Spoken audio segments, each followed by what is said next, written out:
नमस्ते पोखरा। मैले सुनाउने कविताको नाम हो हैप्पी बर्थडे।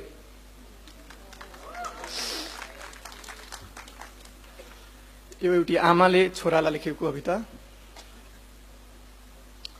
छोरा, सिमेन्टको सेतो खाली बोरा बोकेर धानको शिला खोज्न जाँदा तिमी पाइलै पिच्छे भेट्थ्यौ धानको गाँसको गालामा सुनको सिक्री बनेर निदाइरहेका पहेँला बालाहरू। त्यसरी नै तिमी पाइलै पिच्छे भेट्नु तिमीले आफ्नो जिन्दगीको खेतमा खोजेका सपनाका शिलाहरू। हैप्पी बर्थडे मेरो छोरा। बिहेको भोलिपल्टै मैतालु फर्काउन जाँदा माइतीको आँगन टेक्ने बेलामा छोरीको सिउँदो जीवनमा पहिलो पल्ट जसरी मुस्कुराउँछ त्यसरी नै मुस्कुराउन् तिम्रा विपनाका गालाहरू। हैप्पी बर्थडे मेरो छोरा। सपनीमा पनि अनि विपनीमा पनि, सपनीमा पनि अनि विपनीमा पनि सारा दुनियाँले तिम्रो नाम त्यसरी दोहोर्याओस् जसरी सानो छँदा तिमी आफूले सिकेको नयाँ शब्द दिनरात दोहोर्याइरहन्थ्यौ। आज तिम्रो जन्मदिनमा तिमीलाई दिन म केही सक्दिन। आज तिम्रो जन्मदिनमा तिमीलाई दिन म केही सक्दिन। तिमीलाई सम्झिन बाहेक तिमीलाई त म तिमी जन्मिनु भन्दा धेरै अघिदेखि सम्झिरहेकी छु। तिमीलाई त म तिमी जन्मिनु भन्दा धेरै अघिदेखि सम्झिरहेकी छु। बाडुलीले यादलाई कसरी बिर्सन सक्छ र। हामीलाई प्रौढ शिक्षा पढाउने गीता भण्डारी बहिनीले काकी तपाई सुरुमा कसको नाम लेख्न सिक्नुहुन्छ भनेर मलाई सोध्दा मेरा ओठले तिमीलाई सम्झिन्छ। बिहान बेलुकी गाई दुहुन बस्दा ठूलो बाल्टीको छेउमा सानो गिलास लिएर आजभोलि आउँदैन त्यो सानो मान्छे। बिहान बेलुकी गाई दुहुन बस्दा ठूलो बाल्टीको छेउमा सानो गिलास बोकेर आजभोलि आउँदैन त्यो सानो मान्छे। तर सानो बाछोले चप चप गर्दै गाईको थुन चुसेको सुनेपछि मेरा कानहरूले तिमीलाई सम्झिन्छ। अम्बाको रुखमुनि घाँस काट्न जाँदा सुगाले आधा अम्बा खाएर आधा झार्छ। सुगाको जुठो हँसियाले काटेर फालिसकेपछि बाँकी टुक्रा टोक्न खोज्दा मेरो जिब्रोले तिमीलाई सम्झिन्छ। हाम्रो यो घरै अघिको बाटो तिमी जस्तै कोही आउँदै गरेको देखेपछि मेरा पैतालाले सम्झिन्छन् तिमीलाई। तर त्यो आइरहेको मान्छे तिमी होइनौ भनेर अरू नै कसैले भनिदिएपछि मेरा परेलीले सम्झिन्छ। तिमीले तिम्रो मेरो सेरोफेरो किताब हराएको दिन तिमी मेरो सेरोफेरो आउन डराएर जुन खाँबोको सेरोफेरो घुमेको थियौ अहिले त्यो खाँबो बुढो भएको छ। त्यो बुढो रोगी खाँबोले आफ्नो रोगी घुँडा खोच्याउनाले गर्दा हाम्रो घर पनि ढकालबा जस्तै कुप्रो भएको छ। ढकालबासँग त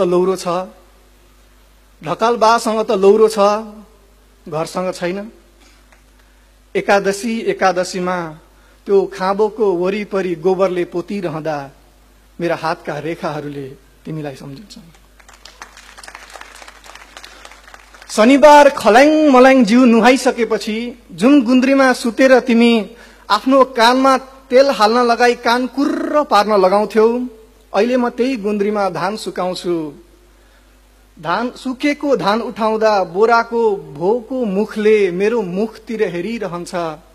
त्यो भोको मुखलाई फकाई फुलाई गरेर डोरीले कसिरहँदा मेरा औँलाहरूले तिमीलाई सम्झिन्छन्।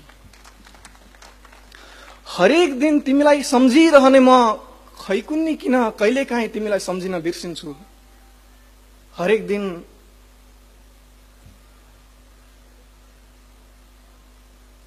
कृपया त्यो फोन राखिदिनुहुन्छ। Thank you. हरेक दिन तिमीलाई सम्झिरहने म खैकुन्नी किन कहिलेकाहीँ तिमीलाई सम्झिन बिर्सिन्छु। हरेक दिन अंडा पारिरहने कुखुराकी पोथीले खैकुन्नी किन कहिलेकाहीँ अंडा पार्न बिर्सिन्छे। अंडा पार्न बिर्सिएको भोलिपल्ट कुखुराको पोथीले भित्र 2टा रानी भएको 2 गुणा ठूलो अंडा पार्छे। मेरो राजालाई सम्झिन बिर्सेको भोलिपल्ट मेरा आँखाहरू 2 गुणा बढी ठूला हुन्छ।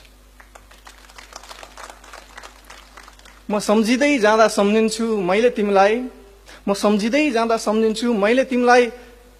खै कुन्नी कति कक्षासम्म पढाएकी थिएँ। तिमीले पढेका हरेक अक्षर र अंक किन्न मैले फर्सीका बिया बेचेकी थिएँ। तिमीले पढेका हरेक अक्षर र अंक किन्न मैले फर्सीका बिया बेचेकी थिएँ। त्यसैले त म आज चाहन्छु तिम्रो जिन्दगीको बेलोमा प्रगतिका गतिला गतिला गट्टाहरू लागिरहन्। तिमीले पढेको हरेक अक्षर र अंक किन्न मैले बोडीको बिउ बेचेकी थिएँ। त्यसैले त म आज चाहन्छु तिम्रो जिन्दगीको लहरामा रहरका लामा लामा कोसाहरू झुन्डिरहन्। तिमीले पढेको हरेक अक्षर र अंक किन्न मैले कुखुराका अंडा बेचेकी थिएँ। त्यसैले त म चाहन्छु तिम्रो जिन्दगीको गुडमा खुसीका करोडौं चल्लाहरू चिउ चिउ गरिरहन्। यति धेरै पढेको मेरो छोरा, यति धेरै पढेको मेरो छोरा, मैले तिम्रो चिउँडोको टुप्पो सम्झिएर जतिचोटि नरिवलको कुचोको टुप्पो भाँचेकी छु त्यति गन्न सक्छौ होइन? यति धेरै पढेको मेरो छोरा, तिम्रो कानको लोती सम्झेर मैले जतिचोटि बाख्राको कानको लोती सुमसुम्याएकी छु त्यति गन्न सक्छौ होइन? यतिका धेरै पढेको मेरो छोरा, यतिका धेरै पढेको मेरो छोरा, मेरा बाङ्गिएका गालामा बाङ्गिएका अक्षरलाई बाङ्गिएकै डिको दिएर तिम्रो बारेमा एउटा कविता लेखिएको छ। त्यति पढ्न सक्छौ होइन? तिमीलाई सम्झेर मकैको कुटी काटिरहँदा मकैका ढोडका लामा छोटा टुक्राहरूले डुँडको पानीमा तैरिएर तिम्रै बारेमा लामा छोटा कथा लेखेका छन्। त्यति पढ्न सक्छौ होइन? तिमीलाई नै सम्झिन्छु म तिम्रो बुबाले मंगलबारे बजारबाट ल्याएको 2 पावा खसीको मासुमा 2 बटुका झोल हालेको दिन। तिमीलाई नै सम्झिन्छु म तिम्रो बुबाले मंगलबारे बजारबाट ल्याएको 2 पावा खसीको मासुमा 2 बटुका झोल हालेको दिन। तिमीले ओड्ने गरेको पुरानो सिरकमा नयाँ खोल हालेको दिन म तिमीलाई सम्झिन्छु। दिनभरि घरमा कोही नभएको दिन म तिमीलाई सम्झिन्छु। रातभरि घरभरि सबैजना भएको दिन म तिमीलाई सम्झिन्छु। म छु जस्तो लागेको दिन म तिमीलाई सम्झिन्छु।